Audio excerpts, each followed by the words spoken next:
চলুন ঘুরে আসি বীরভূমের বাঁশজোড় থেকে।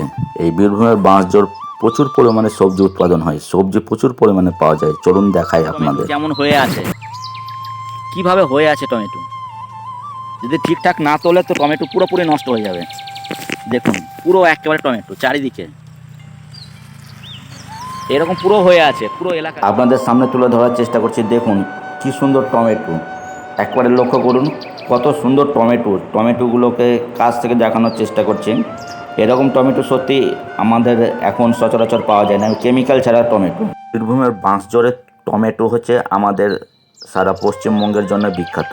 বিশেষ করে আমাদের এই দেখেন টমেটো তুললাম একটা, এই তুললাম টাটকা টমেটো, একবারে টাটকা। এই টমেটোটা খাচ্ছি, দেখুন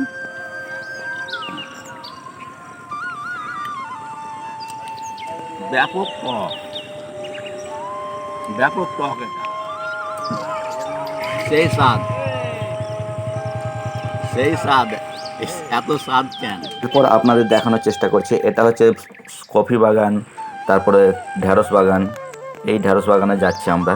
ইনি পুরো স্প্রে করছেন এলাকাতে, বিষ প্রয়োগ করছেন, এক কথায় কেমিক্যাল। তো ওনার মুখ থেকে একটু কথা শুনে নেব আমরা। কি স্প্রে করছেন এখন? ভেন্ডি। ভেন্ডি কেন? পোকা লেগে সাদা মাছি লেগেছে। সাদা মাছি লেগেছে, এতে কি ক্ষতি হয়? এই পাতাগুলো কুকুরে যায় সব।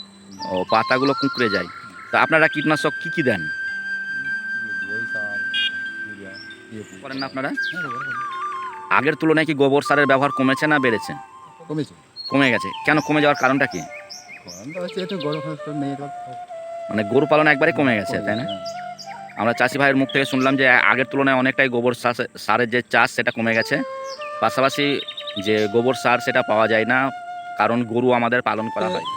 শেখ সিরাজ, গ্রাম বাঁশজোড়। কী কী চাষ করেন? টমেটোর চাষ করি, ভেন্ডি চাষ করি, শীতকালে যেমন ফুলকপি, বাঁধাকপি, মটর, লঙ্কা, এগুলো ইত্যাদি সবই চাষ আমার থাকে। তারপরে ব্রোকলি থাকে, এই গোলাপি বাঁধা থাকে, হলুদ কপি থাকে, মানে এগুলো সবই চাষ করি। গোলাপি বাঁধার এইদিকে ডিমান্ড আছে? হ্যাঁ, ডিমান্ড আছে, মানে প্রচুর, মানে যদি চাষ করা হয় তাহলে মানে খুব একটা দাম পাওয়া যাবে না, কিন্তু অল্প পরিমাণ চাষ করতে হবে। ডিমান্ড আছে, ডিমান্ড আছে, হ্যাঁ। অল্প পরিমাণে চাষ করতে হবে। 6-7 টাকা যাচ্ছে। তো এই ভালো টমেটোগুলো আপনারা বাইরে পাঠিয়ে দেন তো? অধিকাংশ বাইরে যায়। আর যেগুলো একটু ভালো কোয়ালিটির সেগুলো বাইরে আর এই আশেপাশের হাটে আপনারা পাঠান। আমাদের ঘরে ফেরার পালা, চলুন। আমরা যে জায়গায় আছি এখন, এই জায়গা থেকে সিউড়ি সদর হচ্ছে 3 কিলোমিটার মতো। এই 3 কিলোমিটারের পাশে এত সুন্দর চাষ হয়। বাঁশজোড় হচ্ছে আমাদের বীরভূম জেলার জন্য বিখ্যাত একটা সবজি এলাকা। এখানে বিখ্যাত এই জায়গাটা, বিশেষ করে সবজি চাষ। সব রকম সবজি চাষ পাওয়া যায় এখানে, আর সব রকমই সবজি চাষ হয়। চাষিরা টমেটো তুলেছে, এই টমেটো কালকে মার্কেটে পাঠাবে, তাই আজকে তুলে রেখেছে, সাজিয়ে চলছে, সাজিয়ে রেখেছে সব। তো এই টমেটোগুলো দেখানোর চেষ্টা করলাম আপনাদের, একেবারে কেমিক্যাল ছাড়াই। এখন যেহেতু গরম পড়ছে, কেমিক্যাল ছাড়াই পেকে গেছে। তো আজ এই পর্যন্ত, আবার কাল দেখা হবে আপনাদের।